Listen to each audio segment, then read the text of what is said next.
Martin just with the unorthodox kick and go. And KJ Martin still look right under the rim. That other New Richards has no idea where the ball is. It's small. No, KJ Martin has to get 2 feet. No Jaren Jackson Jr., so he's kind of the guy he invades. A lot of missed free throws in this game for both teams. Brooks drops it to Shingun. Carroll on Tillman. Reverse pick. Holds him happen. Look at Brooks to Shanghu. Oh, that's the ooh-wee. Hold that, Tillman. We are here to fuel your Rockets news. This is the ClutchFan Rockets Fuel podcast. I'm one of your co-hosts, Lachard Binkley. Of course, you can always find me on Twitter at Binkley Hoops. And I'm a writer for the Dream Shake. You can always check out my work there. I am joined by, of course, my co-host, Mr. Anthony Duckett. How you doing today, AD? Doing good, man. Doing good. How about you? Oh, man, I can't complain. Another great Saturday here in Rockets Land. We got plenty to talk about as usual. Right. If you're just on Twitter, you can always find plenty of material to talk about just from Twitter because there's always some conflict going on within Rockets Twitter. We'll be talking about one of the latest ones that just popped up. But before we do that, if you want to let everybody know where they can find all your content. Yeah, you can find me mainly on Twitter at @A_Duckett. I'm formerly of Spacey Scoop, formerly of Apollo as well. But yeah, I'm always down for a good spirited debate. Especially if it's on Twitter. That's hard to find on Twitter, though. Oh, yeah, man. You got to look really hard to get into it with somebody on Twitter. Everybody's just so conscious and normal and always have great logical takes. That's so, right. But no, today, and actually one of the things we're going to actually talk about, actually, we saw the video that just popped up for people that's going to be watching this on YouTube. It was actually a video montage of some of Alperen Sengun plays from this last year. And the reason why we ran that is because the latest talk has been centered around whether Paulo Banchero and Alperen Sengun can fit together. Even though technically that hasn't just started happening recently, but what has started happening recently is the notion of possibly trading Shanghu because they don't think that those two can fit together. So that's kind of where I want to start. We're also going to talk about the Rockets rotation that we think they're going to have in this next coming year. And then also in the second segment, we have a whole segment centered around ClutchFans forum and a lot of great questions that we got in our mailbag question that we posed to the forum a few days ago. We have a ton of great questions that we're going to get to, and that's something we're going to start integrating in more throughout this season is ClutchFans and the ClutchFan forum, because without ClutchFan, Dave Hardesty and ClutchFans, we wouldn't have a podcast. So we definitely want to start integrating more of that into our podcast, especially in the off season as we lead up to the draft and even after the draft. So that's going to be in our second segment. But I want to start with talking about the latest kind of buzz going around Rockets Twitter is the possibility of trading away Alperen Sengun. And the latest one, it's been a couple of them actually, but the latest one is to possibly move up to the number 4 pick. But I want to ask you before we even get into particulars, what's kind of your thought on why all of a sudden is the need to try to trade Sengun? Because for me personally, it doesn't make much sense. I mean, all last year we pretty much heard how great Sengun was, that he's the future of the Rockets, and why are you only playing him 15, 20 minutes a game? So now it's possibly, well, we should possibly trade him because there's a new shiny object out there, and that's called the 2022 draft. So what's kind of your thoughts on the whole thing about just trading Sengun in the first place? Well, it doesn't make sense. Like you said, we were all clamoring over Sengun last season, and rightfully so. I mean, whether or not you think that his ceiling is Jokic or not, the fact of the matter is the guy is still a talent, and you need his skill set, especially when it comes to being able to facilitate and create. I feel like we don't really have too much of that on our team, especially in our starting rotation. But I'm sure, like you said, I'm sure it's all the logic is, well, you can't play Sengun with Paulo, which is very premeditated to say, if you ask me. And it kind of reminds me of last season when it was like, well, you can't play, Sengun and Wood. Like, you don't really know until you try it, first of all. And secondly, as you and I discussed before on this very pod, the likelihood that Wood is even here long term is very slim.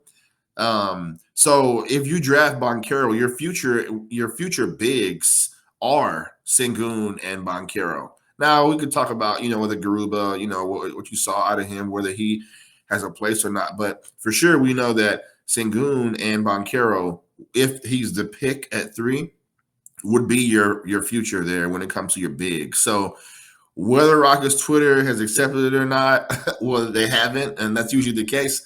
But that's again, if you're drafting Carroll, then Carroll and Sengun, those are that's your staple, your future when it comes to big. So I think trading Sengun is dumb.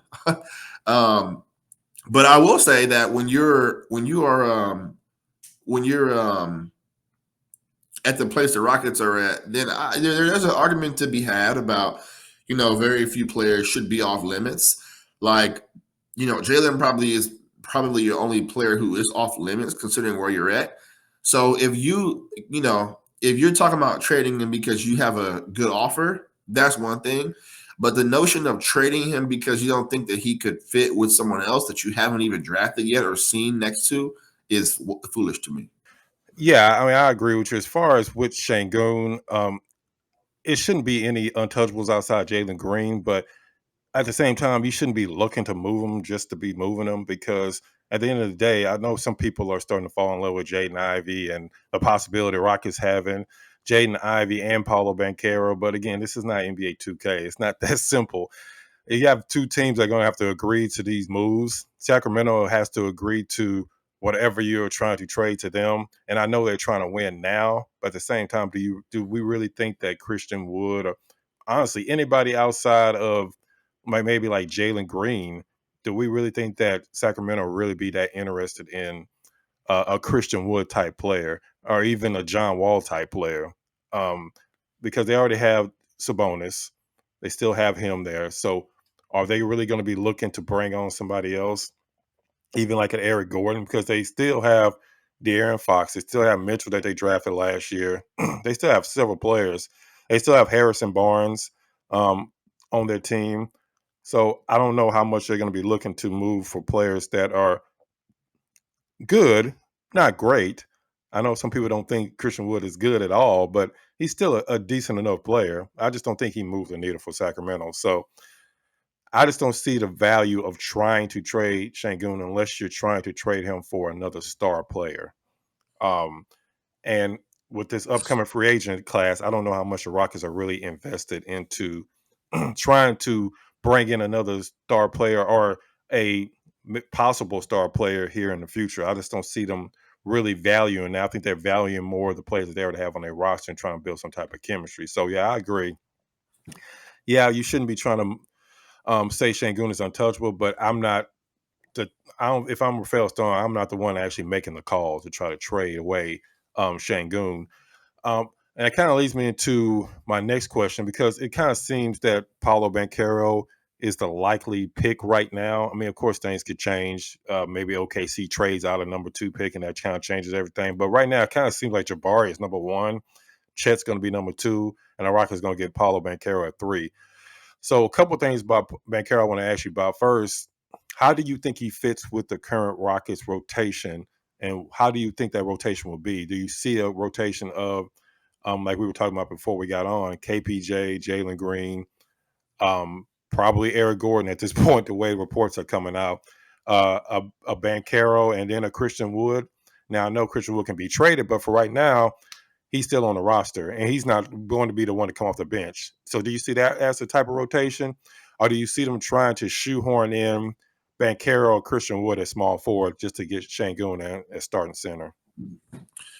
Well, I mean, it's an interesting school of thought, because you can make an argument that Paulo, Wood, and Sengun are 3 of your 5 best players. You can make that argument. So I can understand the logic. That's a big lineup. You have a lot of size, obviously. that not many other teams could or would be able to contend with. However, you don't have a three, a legit true three Yeah. in there. And although it is an era of positionless basketball, you got some legit horses at the three. Yeah. Some very athletic threes across the league. And obviously Apollo is not a three, and Wood is also not a three. So I don't think that would work, to be honest.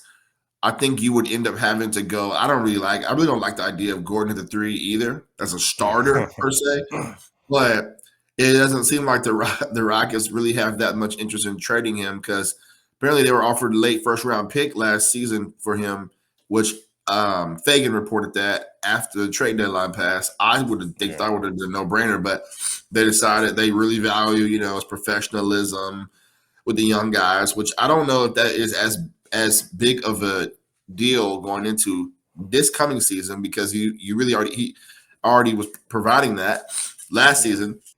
But to answer the question, like you said, I think your best bet is going with the KPJ, Jalen, Eric Gordon, Paulo, and Wood. Although I think Wood will not be here long term, I think while he still is, you're plugging him in at the 5 on that lineup, and then once Wood is gone, then you're plugging in Sengun at the 5. Yeah.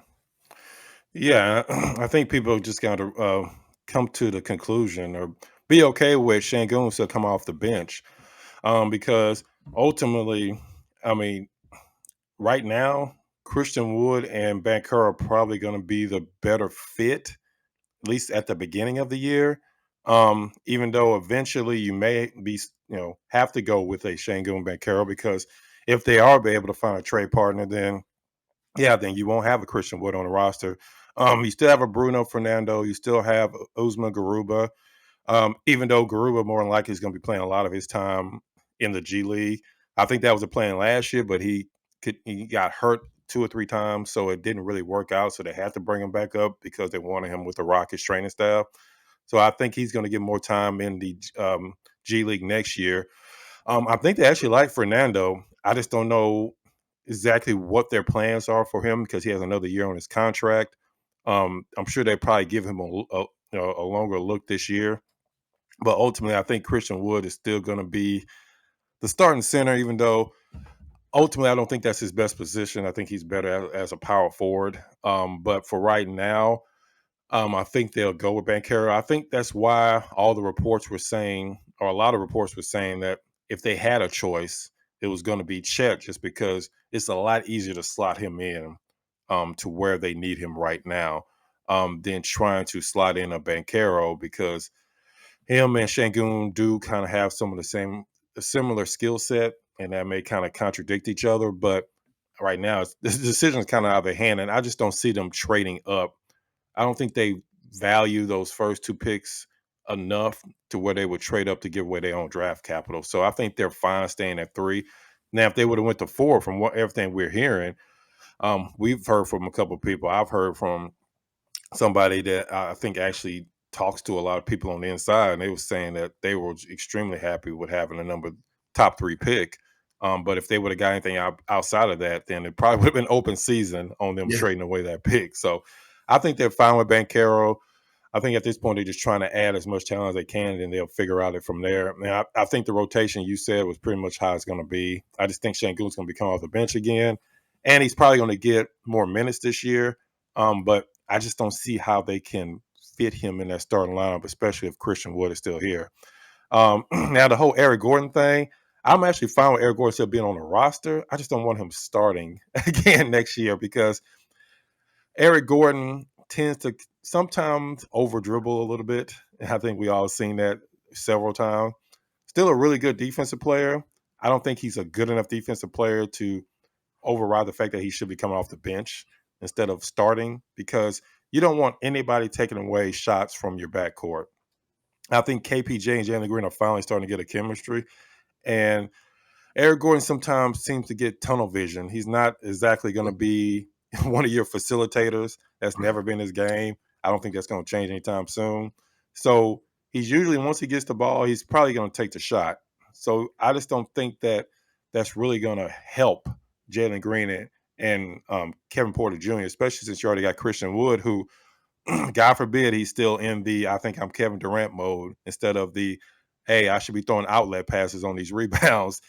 So if you got him and then you got Eric Gordon, and you got two other people trying to fight for shots, I just think that's just a big conflict with each other. And I just don't know if Eric Gordon is the right person having a starting lineup. I just think he should be coming off the bench. And maybe the person you draft at 17 should be starting small forward. Maybe finally you give KJ Martin Jr., maybe you finally give him a chance to be small forward. I don't think Tate should be in the starting lineup under any circumstances. Nothing against Tate. I just don't think that he fits with the starting lineup. I think he's another player just better come off the bench. So there's going to be a lot of interesting decision when it comes to rotation. A lot's going to have to do with that number 17 pick as well. Because if you ever get a player like a Tyree Eason, maybe he's your starting small forward. There's several other small forwards that could possibly still be around at that point that maybe they'll end up drafting. Let me ask you, if they go with Paulo Banchero at 3, who do you think, or what type of player would you like at number 17? I mean, it's kind of hard to predict who's even going to be there. I mean, it could maybe even a Mark Williams could somehow slide to 17. Rockets could trade up to maybe the top 11 or 12 picks and get a different type of place and a person, maybe like a Dang, the 6'10" point forward out of France. So it's kind of hard to see exactly what type of player they're going to get at 17. But if you had your pick, who would you want to see at the number 17 pick? So I think you have to, at that point, draft based on need. And I think, like, as we're saying right now, I think what you would need is a legit 3. Yeah. Preferably a 3 and D type of small forward. Now, as far as who that would be at 17, I don't really, like I said, I don't really know who's going to be available. But I definitely think that you're drafting of that skill set at 17. You have to go with need at that point. When you're drafting high, you go best player available. But when you're drafting at like later in the draft outside of the lottery picks, you got to go based on need, in my opinion. Yeah. I mean, I agree because, like I said, and I talked to a couple of draft people. We were talking to Tobias Bass last week, and we asked him about does he think that this draft is as good top to bottom as last year's draft? And he pretty much is, without hesitation, said no. It's not as deep as last year's draft. Once you get past picks 13 and 14, then it's kind of a crapshoot, honestly, at that point. So at that point, yeah, you just need to draft for need because you may not have a stronger draft as you did last year. And I think that's another reason why the Rockets were so enamored with drafting or trading back into last year's draft to get a Shanghu because they thought Shanghu was a top 10 player.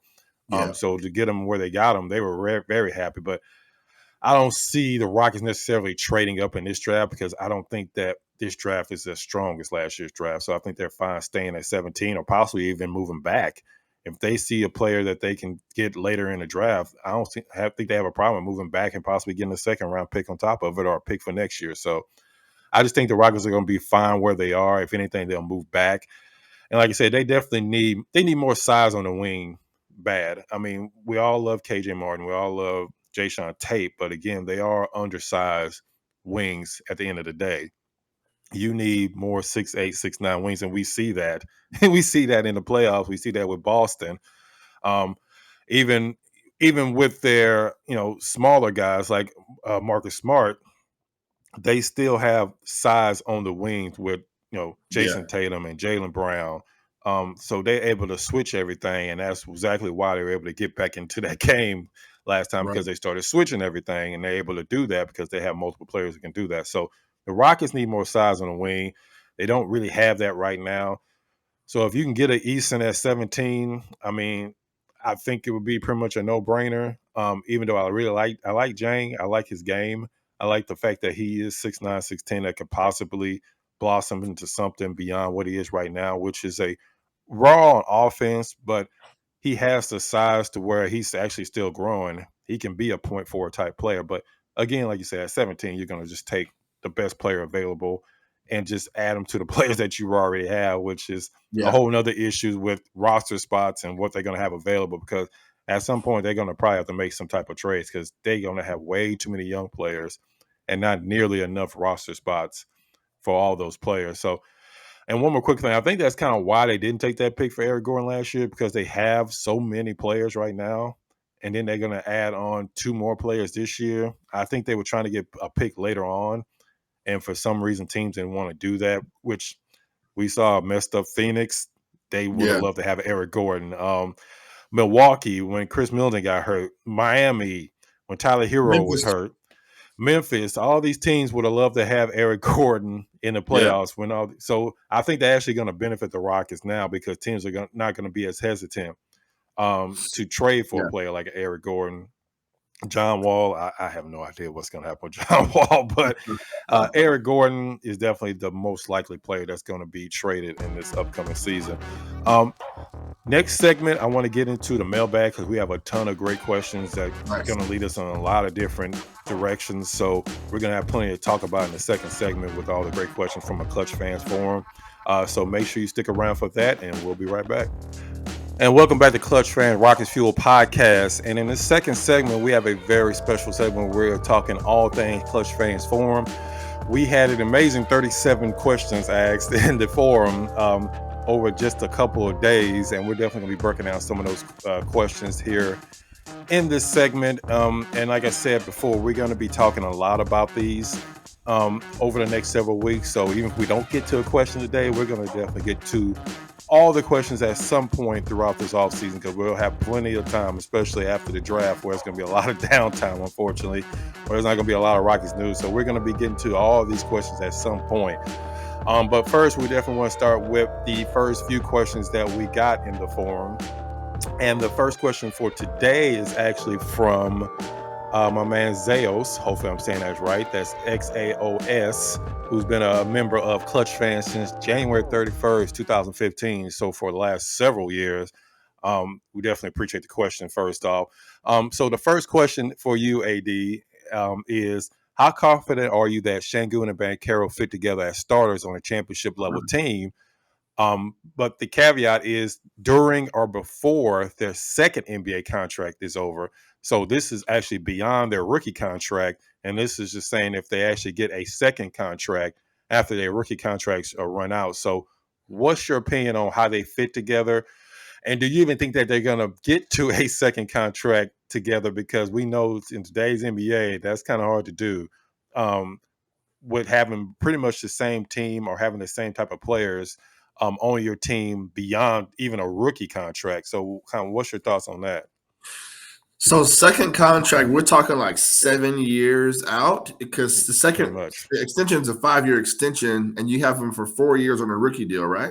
Yes, correct. So actually we're talking like 8 years out. Now, as far as the question that you asked about, are we confident that they'll get a second contract? That to me is harder to call it because, all it takes is a player to, we're in the player empowerment era where all it takes is a player to be like, I don't want to be here. We've seen that even like early as year 3, like a Zion possibly. Yeah. So I don't know about that. But as far as the initial question, I definitely could see that. I mean, again, you got so much time here that there's plenty of time for them to figure out how to play together and figure out how to contribute towards winning. Now, they said championship roster. I don't know. Again, like to me, that's kind of early to call if we think that they could even be a part of a championship roster. Because a lot of it has to do with what else is around them. But as far as the idea of what I think the base of this is them playing together successfully, I don't really have the concerns or doubts about them being able to play together, successfully. I think their skill sets do kind of mesh, especially when you factor in the passing ability, shot creation ability. Facilitating ability, creating for others of Sengun. Now, there's a little bit of a question about. I hope you got some defense around those guys. Yeah. But yeah, I mean, I feel like offensively, their skill sets do. I mean, their skill sets mesh. Yeah, I mean they have similar skill sets. They both are really good facilitators from high post or baseline or pretty much anywhere you stick them on the court. They're going to be good facilitators. I actually, the more I talk to people and the more I look at Bankera, I don't think his defense is nearly as bad as everyone makes it out to be. I mean, his effort could definitely be better, but I think that was also Duke's defense was just to basically Yeah. funnel everything into Mark Williams, since he was one of the best defensive centers in college basketball. And then I think at times, even outside of Bankero, AJ Griffin, as well, other players on Duke as well, weren't as aggressive on defense because you have that shot blocker behind you. Not saying Mark Williams is a King Olajuwon. I'm definitely not saying that, but it was similar to back in the '90s, to where Kenny Smith may be like, okay, well, I'll try a little bit on defense, but I know I have a King Olajuwon behind me. So when you have a great shot blocker behind you, sometimes you may tend not to play as good perimeter defense, and I think that's kind of where Bankero got into it. Now, if he comes to the Rockets, no disrespect to anybody on the Rockets, but he comes to the Rockets, he's not going to have that luxury. So he's going to have to play better defense, especially when they're doing switches, because the Rockets do like to switch like most teams now. So Yeah. he's going to have to play better defense. If he doesn't, he's going to be exposed fairly quickly. So I think that's going to get into his head like, okay, I have to play better man-to-man defense, have to be better help side defender, whatever the case is, because we all ultimately know that's the difference between a good player and a possibly all NBA player in most cases, unless you're just a generational type offensive player like a Jokic. But Yeah. generally, you have to have some type of defensive abilities. You can't be a liability on defense. I mean, of course, we saw it here with James Harden, but again, James Harden was a generational offensive Yeah. player. You're not going to get that most of the time. You have to at least be good enough on defense to where teams are not seeking you out on every single play on switches. So I think eventually he'll be better, and I think that would help him be able to play with Shanghu. But on a championship level team, honestly, I just don't see how that works as well with them both being on the court as a championship level team. The only way it works is if somehow Paulo Banchero is. I know I've seen the rumors, I've seen the pictures of him slimming down. I mean, if he's able to become a small forward at some point, maybe. But them two on the court together, a championship level team, I don't see it yet. Maybe eventually they get to that point, but I just don't see it right now. Um, so as far as that question, I don't see that being a championship level team. I think they could be a really good team, but ultimately, I think you're gonna have to have a really good defensive player on the court with either one of them. And maybe Yeah. Banchero becomes a better defensive player, but will he become a better defensive player to the point where we're considering for all NBA? I don't think I Yeah. don't think that's going to happen. So ultimately, yeah. And as far as getting to a second contract, I mean, like you said, today's NBA, you'll be you'll be good if you can just get to past the rookie contract with the same players. So a second contract, I mean, if you're going by the numbers, I don't see both players getting to a second contract. Not necessarily anything with either one of those players, just because it's just reality right now in the Yeah. NBA. You're not really going to keep the same team. You're not really going to be a Golden State type of team anymore. You're going to be a team that's changing every year, like teams around LeBron James, for instance. Every year he has a different team. So that's just kind of just the fact of the matter right now. Um, for the second question, we actually have one that's talking about KPJ, something that we've talked about back and forth for it For a seems bit. like the last year and a half about Kevin Porter Jr. And this one comes from Hey Mitch, who's actually been on he's been on ClutchFan since December 22nd, 2005. So Nice. 17 years now. He's been on the ClutchFan OG. forums. Yes. And his question actually is a two-part question. The first part, I don't know if we can really answer unless AD's been in some aviator classes I don't know about. But it says, first off, he says, how do planes fly? He really doesn't understand that. If we can explain that, he's a little bit confused on that. Um, I guess they fly because their engines usually are on. Right. That's the best I can do on that, unless you want to expand on that, No, AD. I think you're pretty spot on there. But based on my expertise in that industry, I think you're right. So yeah, I think that answers that question because, like I said, we're both aviator experts. Maybe in a couple of weeks we'll have somebody on from Southwest or probably not Spirit Airline. I don't think we No, want that's anybody from weird. there. But the actual part about KPJ is what would be the most effective way to convince KPJ that we don't need him as a point guard? And I'm assuming this is because he doesn't really feel he's our long-term or Rockets' long-term point guard. He says, I feel like he wouldn't take that well no matter how we approached it. So, AD, first off, do you see Kevin Porter Jr. as the long-term answer for the Rockets at point guard? And let's say that you don't see him as that answer. How do you think the Rockets would go about approaching him? Would you think it'd be a matter of moving him small forward or moving him as maybe still as point guard but coming off the bench? So first off, I think this particular topic, I always have to remind people that we're in the positionless era of basketball. A point guard, by definition of what we would describe it now, is very different than what we would have labeled a point guard as, let's say, 20 years ago. I mean, even 10 years ago. You know, we tend to think of a point guard of like the Jason Kidd mold or the, Magic Johnson mold. That's not the kind of point guard that exists in the NBA now. The only real example you have of that is Chris Paul, and he's clearly the last of a dying breed. Most of your point guards now are score first and creating gravity to where there are other people open. You think of like a Ja Morant, for example, or you think of like a Damian Lillard, for example. They play the point guard position technically, but they're not. Well, Ja Morant is the leading facilitator, but a lot of these guys are not even really playmakers. I think that's the mold that a KPJ fits. So I don't really think you need to. Again, it's more to me based on the role, based on the duties of the position. He's not creating for others. You don't need. I'll say you don't need him to be the de facto 10 assists a game guy. You don't really need him to do that. First off, so I think you could actually leave him in that slot because, again, it's not based on the position, more so based on what you're asking him to do on the court. Now, to answer the second question of would it be, how would he accept it if you tell him, hey, we're not going to have you playing this position anymore or in this slot anymore in our rotation? I don't think it's really going to be that difficult to tell him because his only experience playing point was with the Rockets. It's not like he had been playing this position or been playing this slot all his life, and you telling him, no, I'm going to have you playing this instead.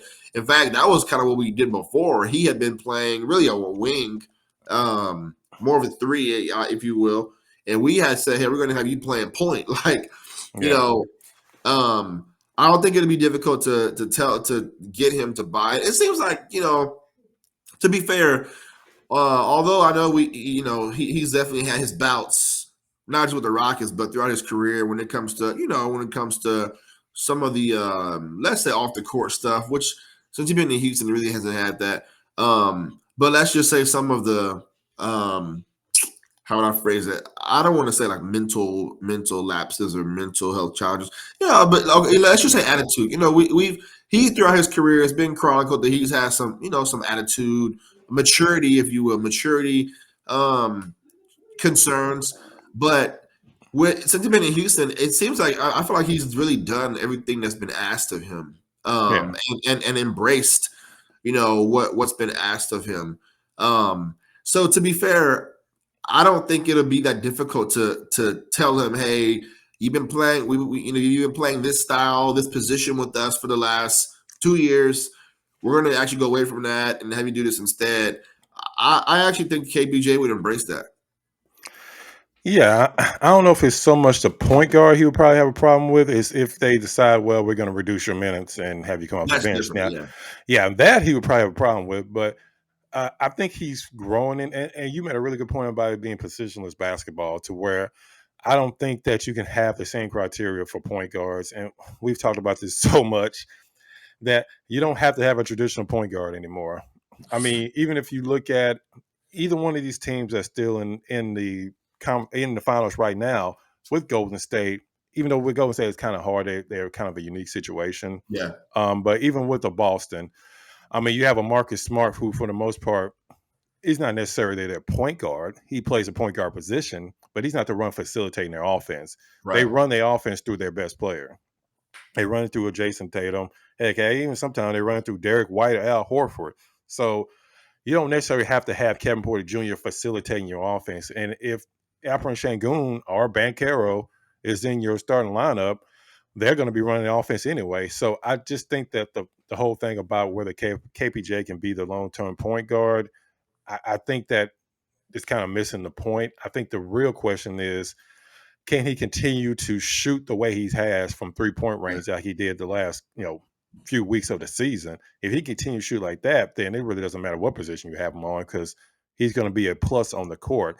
Of course, he does need to work on not turning the ball over as much, because I think he actually got better again as the season went on. Because at the beginning of the year, he was struggling, like all the Rockets were struggling. Yeah. But as the season went on, he got a lot better handling the ball. He got a lot better helping run the offense.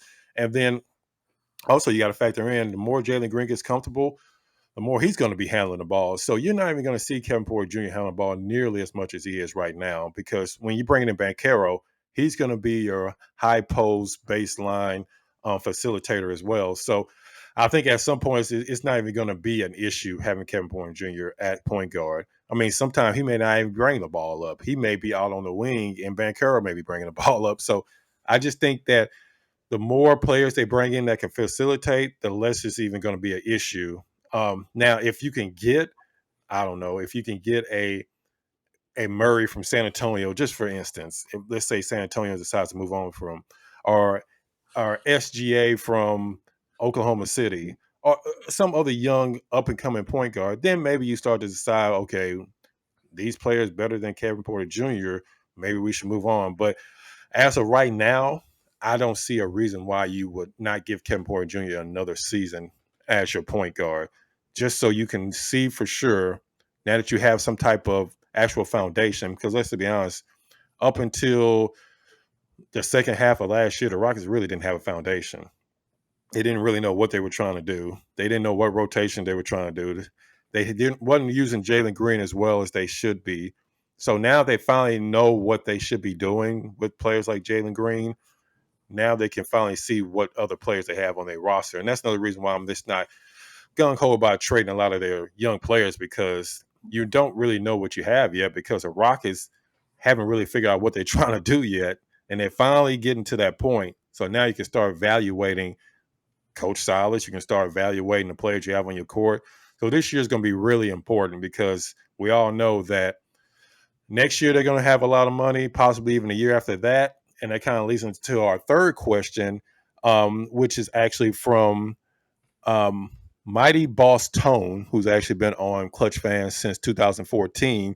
And his question was about next year's free agent class. And it is, a year from now, when all the big contracts are off the books, who are some free agents you think that teams should be targeting with all that cap space? What's the dream scenario for that offseason looks like versus a more realistic offseason? So before you answer that, I don't know if you probably haven't had a chance to look at next year's free agent class.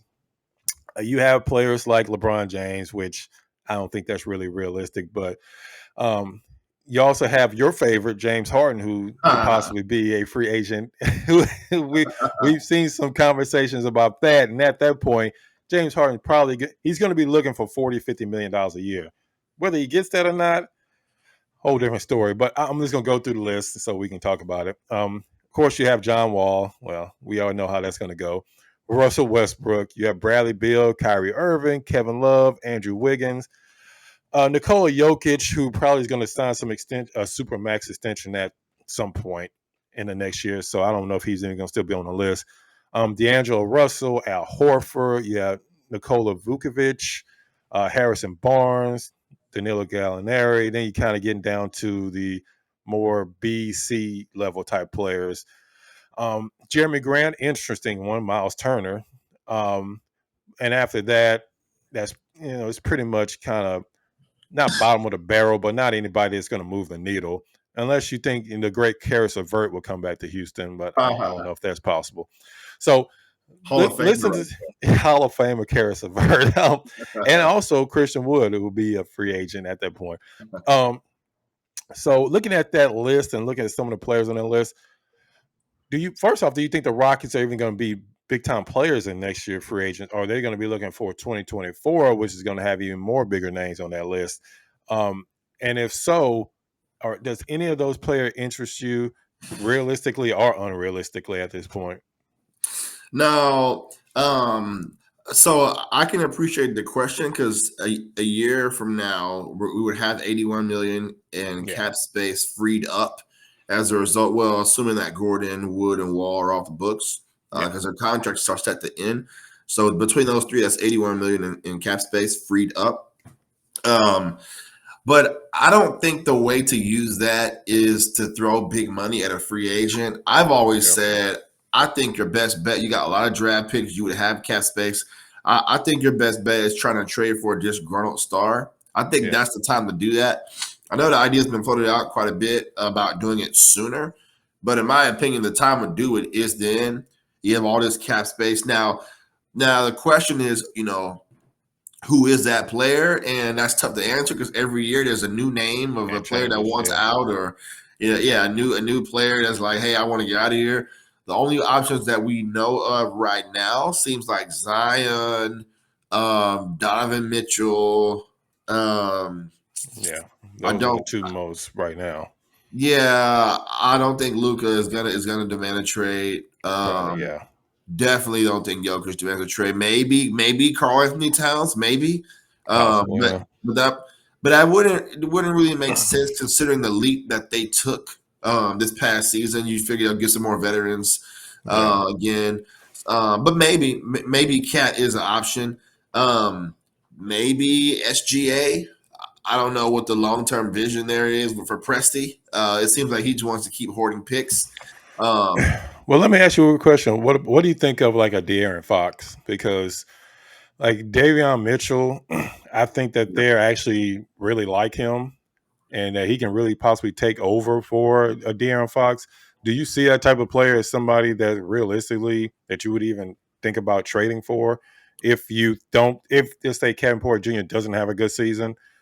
Is that somebody you would trade for, or he doesn't really move it for you enough to where you would trade anything for him? And at that point, he's probably going to be making $30+ million a year. Yeah, so I actually like Swipper a lot. Hometown kid, first off. Yeah. We know he can definitely get buckets. Like you said, his contract is actually got a pretty good contract. Also, still very young. Would be in his prime for a while, it seems. So I would do that. Now, I think it'll be tough for Sacramento to be moved by any of the players that we will be offering them. Because kind of as you and I discussed earlier today, it's not like there's a lot that we could give them that they probably realistically need, especially under the new coaching style, Mike Brown. He was always a defensive-minded, defensive-first coach, especially at least when he was a head coach. Now picks for sure, they would take we got a lot of picks to give them, but you're not really emptying the cupboard of picks for De'Aaron Fox, I don't think. And it seems like Sacramento really values Fox because they could have traded him and they decided not to. They decided traded Halliburton. Yeah. Right, exactly, which I thought was interesting. I thought that was kind of a interesting decision, but that goes to show how much they covet and value Fox. So if they're going to come, Monty McNair from the Rockets or from the Daryl Morey tree, GM tree, if they're going to come asking for a boatload of draft picks, I don't think I would trade all that for Fox. But I do like Fox though. Yeah. Yeah, I mean, I agree. I think at that point, possibly trading for Fox could be a good thing, but at the same time, it all kind of depends on what you already have on your roster. And like we said before, it all comes down to both teams have to agree. A lot of times with a lot of these trades, and we've seen some crazy trades recently, you have to factor in that it takes both teams to actually agree to these trades. It's not 2K. You can't override trades. You can't force another GM to take on a horrible trade, even though some GMs just volunteer and do that. The Halliburton one still doesn't make any sense to me, but some teams actually do that. But most teams actually have common sense, and then it's not going to make horrible trades just because you want a certain player. And to kind of wrap up this question before we move on to the next question, for 2024 free agents as of this point right now, you have players like Klay Thompson, Tobias Harris, you have Chris Middleton, Pascal Siakam, CJ McCollum, Karl Anthony Towns, who we just talked about, Devin Booker, maybe at that point can be a free agent, Kristaps Porzingis, DeMar DeRozan. The one that's really interesting to me, which I think is kind of fading by it, kind of not as much of a reality since Boston got to the finals, is Jaylen Brown. He'll be a free agent at that point. But he's the person that I've kind of been circling. But since Boston made that run, I don't see it as likely. But you never know, because you're going to have to pay Tatum. You're going to have to continue to pay him. Then they got to figure out what they're going to do with the other players on their team, players like Marcus Smart, Robert Williams. So who knows what's going to happen with that. But 2024 is definitely going to have a lot more players that you're going to be interested in, that you could possibly be interested in. I think the Rockets are going to be real cautious on how they spend their money in this coming year. I don't see them splashing a lot of money on this upcoming free agent class, because, I mean, we have a player like Devin Booker and a player like Pascal Siakam that you could possibly bring over. Even DeMar DeRozan would be close to the 30, but at that point, you may actually be at a point where you're thinking you're trying to win. So the age thing won't be as big of a factor as it is right now, because I know timeline is a real big thing right now, floating around Rockets Twitter. But at that point, you're trying to win, so timeline may not be as big of a deal. So, well, I mean, we'll see. Even a Fred VanVleet is going to be a free agent at that point. So the 2024 class has a lot more players that I'm interested in the Rockets going after. But like you said, may not even matter. They may trade for a disgruntled star, because, like we see with the James Harden situation 2 times over, players are not necessarily going to stick with the team that they were either traded to or drafted to. We may be in a situation where the Rockets are moving, trying to get a Zion Williamson, who knows how that's going to work out. So it's going to be a lot of different avenues for the Rockets to get players other than just free agency. So it's going to be really interesting in the next couple of years to see how that plays out. And maybe the Rockets are bad enough to where they're in the top 3 next year, and that could change everything, because we know how next year's draft is going to be. So, yeah, it's going to be real interesting. I think the Rockets are in a really good position no matter what. Man, I got to stop you. I can't believe you mentioned the 2024 free agent class and did not mention the GOAT, Taylor Horton Tucker, man. Did you really leave off that name? The future Hall of Famer that the Lakers are banking their entire future on, Taylor Horton Tucker. That Taylor Horton Tucker, right? That's right, man. I can't believe you forgot about him. I mean, between him, Karis LeVert, Jared Allen, I mean, the NBA is in really good hands in the next few years with those players on the roster. So, hey, if the Lakers aren't willing to trade their first-round pick because they want to pair him with Taylor Horton Tucker, then I guess they're fine with keeping Russell Westbrook for another year. So, I guess I'll let them figure that part out. One more question before we wrap up the show. And like I said, we're going to get to all these questions at some point this offseason. So definitely, if you send in your questions, we're going to be getting to all of them eventually throughout our next several podcasts, definitely. But the next question is actually from, let's see, Verbal Christ, who's been on ClutchFans since 2009, I'm sorry. So for 13 years, a lot of these, as you can see, ClutchFans have been around a long time, and the forum is sometimes it's a crazy place, but it's a lot of good discussion that goes on there. So that's why we wanted to integrate it into our podcast. But from Verbal Christ, first off, he says, good to see newer outlets and platforms come back to the mecca of Rockets basketball talk for input, which ClutchFans is definitely the mecca when it comes to fans being able to voice their opinions since the 90s. So basically his question was, does Banchero slimming down allow him to be a full-time 3 for this team? And if so, how does that alter the roster construct? And that's actually something that we talked about a little bit in the first segment, and something we actually talked about off the air. So let me ask you that question. First off, do you think that Banchero can ever get to a point where he can be a small forward? I know he's apparently lost some weight. We don't know his official weight right now because I know in college he was pretty much listed at around 245, 250.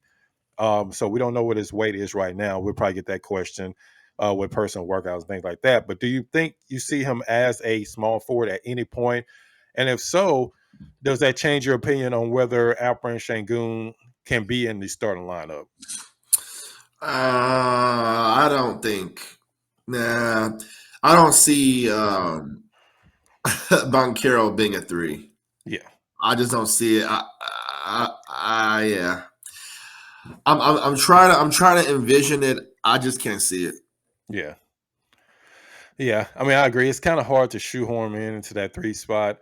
I mean, heck, if you're looking at, I mean, Christian Wood probably a better small forward than Paulo Banchero, and I wouldn't even like Christian Wood playing small forward. So, yeah, it's kind of tough to put him in that 3 spot just because I think the advantages he has is more of advantages being at a 4 is his quickness. He's not going to have that quickness advantage at the 3. He'll have it against some power forwards where he can take them off the dribble. Against small forwards, especially 3 and D small forwards, I don't really see that as an option. I mean, maybe eventually he can play a little bit, but not full time. I mean, it may be some rotations to where they trying to see if all 3 of them are fit together, but I just don't see that as a full time option. I think if you're drafting Banchero, you draft him at the power forward, and then honestly, you just got to figure out Shanghu at that point. I don't think the Rockets are at a point where they're looking at Shanghu and saying, "Hey, we're going to draft around Shanghu and Jalen Green." I think at this point they drafted around Jalen Green, and then everybody else is just going to figure out their way around Jalen Green, and then whoever they drafted the number 3 pick. I think they still value Shanghu, but I think Banchero is going to be a starting power forward. And like I said earlier, I think that having him at the power forward position is where they're going to go long term. Now, before we wrap it up, I actually want to get to one more question. It was actually a really good question. And I'm actually scrolling through it now. I don't actually see it. I had it here. So apologize for not getting the actual person to ask the question. But the question was, would you rather have one championship and 19 straight losing seasons over the next 20 seasons, or would you rather have no championship and be in the Western Conference or finals in the next 19 seasons? So, AD, we kind of talked a little bit about this off air, but what's your opinion on that question? Well, so I want to break this down. There's a lot of different angles to this question. So, yes. So first off, if we were a team that had never won a title, I think the one championship would be more enticing. Yeah. Obviously we have 2 championships, although it's been some time. So that's really not as enticing. But I also want to dive into this. If you had 19 straight losing seasons, that means that you're drafting awfully, right? Because really bad. Because you're like at the top of the lottery, or let's say maybe not top. You figure 19 tries at this, you would have some top 5 picks, some top 3 picks, top 2 picks. If you have 19 straight years of losing seasons, then you're basically like the Timberwolves were, or like the Kings were, yeah. And then on top of that, I think a lot of like the last couple years, the Rockets have been down. Man, I'm convinced that people's IQ points have lowered because some of the takes I've seen, even as recently as yesterday, man, like I don't think I could even do, sometimes I can't imagine another day of this. It's rough, man. It's rough. I'm ready for the draft to come because, man, some of these trade scenarios for these draft picks is just blowing my mind, man. It really is. Yeah. So to me, I would definitely say, 20 seasons of competitive play. Now there will be some heartbreak there if you get close, because I think the question was like conference finals or something like that. So I have it here. I finally found it. So the second part of it was 0 championship season, but 20 appearances at the finals or Western Conference finals. I mean, that's a lot of heartbreak right there, man. That is a lot of trauma.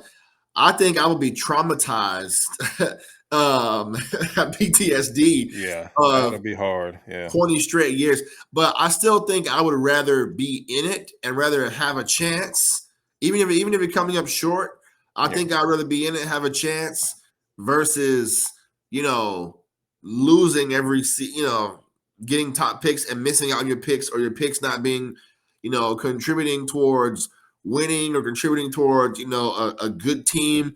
I think I would rather the 20 straight conference finals appearances or finals appearances. yeah. And the question was actually from Tim Duncan Donut. I actually like the name. That's a pretty Nice. unique name.